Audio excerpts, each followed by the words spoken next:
Guru Gembul terkenal pintar, cerdas, ber-IQ tinggi. Saya banyak juga setuju dengan pendapat-pendapatnya di videonya. Dan banyak juga tidak setuju karena saya lihat banyak kebablasannya. Tapi kali ini terpaksa saya bahas.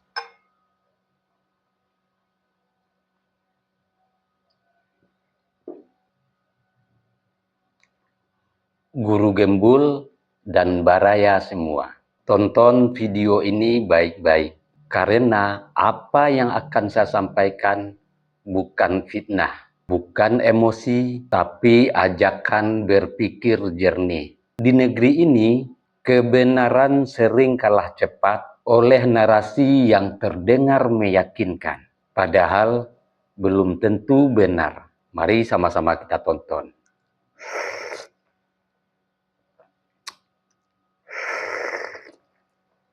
Alhamdulillahirrabbilalamin. Dulu posisi Gibran itu adalah Pak Prabowo Subianto ingin berkuasa. Dia sangat berambisi untuk jadi presiden, tapi gagal terus. Sedangkan Pak Jokowi, dia harus mengamankan peristiwa-peristiwa masa lalunya agar tidak diusik lagi. Nah, karena itu Jokowi harus menitipkan putranya kepada presiden selanjutnya. Dan presiden ini hanya akan bisa jadi presiden dengan keberadaan Gibran. Itu posisinya begitu. Tapi dulu, sekarang tidak. Makanya sekarang partai-partai politik sudah mulai berusaha menjilat. Ada yang mendukung Prabowo dengan wakilnya adalah KDM. Ada yang mendukung Prabowo, wakilnya adalah Agus Harimurti. Ada yang mendukung Prabowo, wakilnya adalah Purbaya. Begitu banyaknya, termasuk bahkan Puan Maharani pun masuk ke dalam kandidat itu. Tetapi Gibran disebutnya di paling bawah atau sama sekali tidak masuk ke dalam bursa. Itu realitasnya, dan itulah kekejaman politik, Baraya.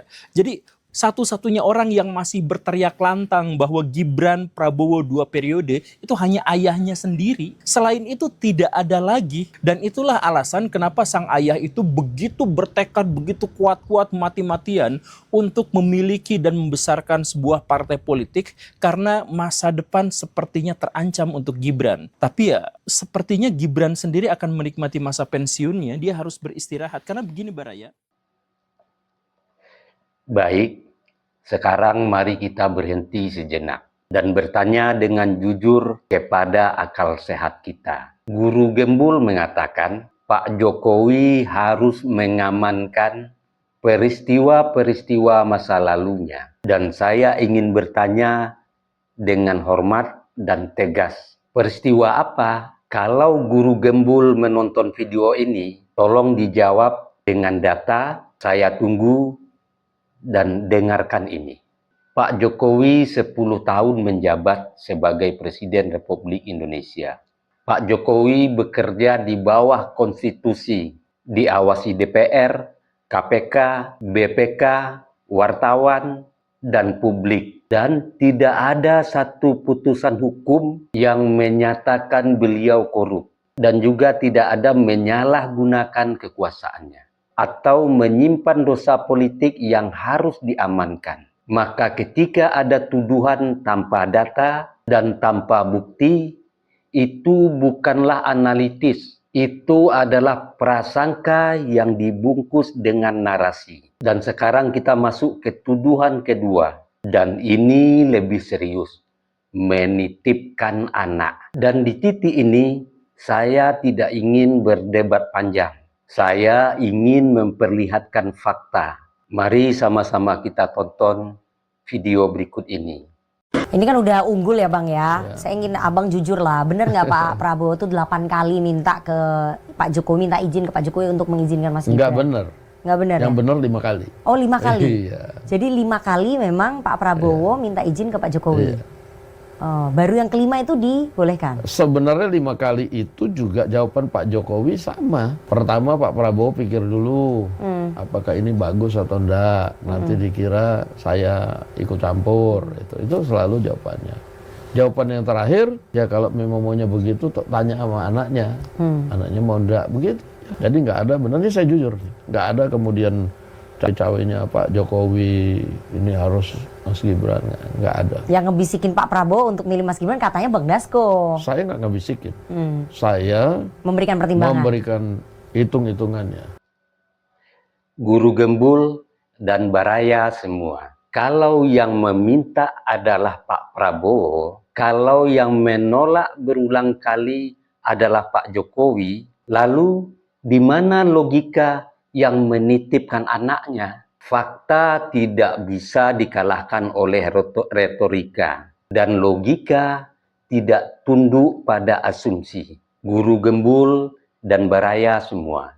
Politik memang kejam, tapi kekejaman politik tidak boleh dijadikan pembenaran untuk membangun cerita spekulatif. Dan bahwa hari ini banyak nama yang bermunculan, AHY, Puan Maharani, bahkan tokoh-tokoh lain. Itu adalah dinamika biasa dalam demokrasi. Namun menyimpulkan bahwa semua itu karena Jokowi panik ingin menyelamatkan anaknya, itu bukan analisis, itu narasi yang dipaksakan. Saya berdiri di sini bukan untuk membela secara buta, bukan pula untuk menyerang pribadi. Saya hanya ingin satu hal, kejujuran harus tetap menjadi panglima. Siapapun boleh berbeda pandangan, tapi jangan membangun opini dari cerita yang tidak berdasar. Sebelum saya akhiri, Guru Gembul terkenal pintar, cerdas, ber-IQ tinggi. Saya banyak juga setuju dengan pendapat-pendapatnya di videonya, dan banyak juga tidak setuju karena saya lihat banyak kebablasannya. Tapi kali ini terpaksa saya bahas. Dan sebelum saya akhiri, dengarkan gurindam ini. Politik boleh keras memahat ambisi, namun fakta jangan dipaksa tunduk kepada ilusi. Kritik yang lahir dari data itu adalah cahaya. Opini tanpa bukti hanyalah suara tanpa makna. Saya sisipin sedikit, walaupun tanpa makna, tapi bagi orang yang bernalar rendah, itu bisa diterima bulat-bulat. Dan jika akal sehat masih kita pelihara, maka kebenaran akan selalu menemukan jalannya.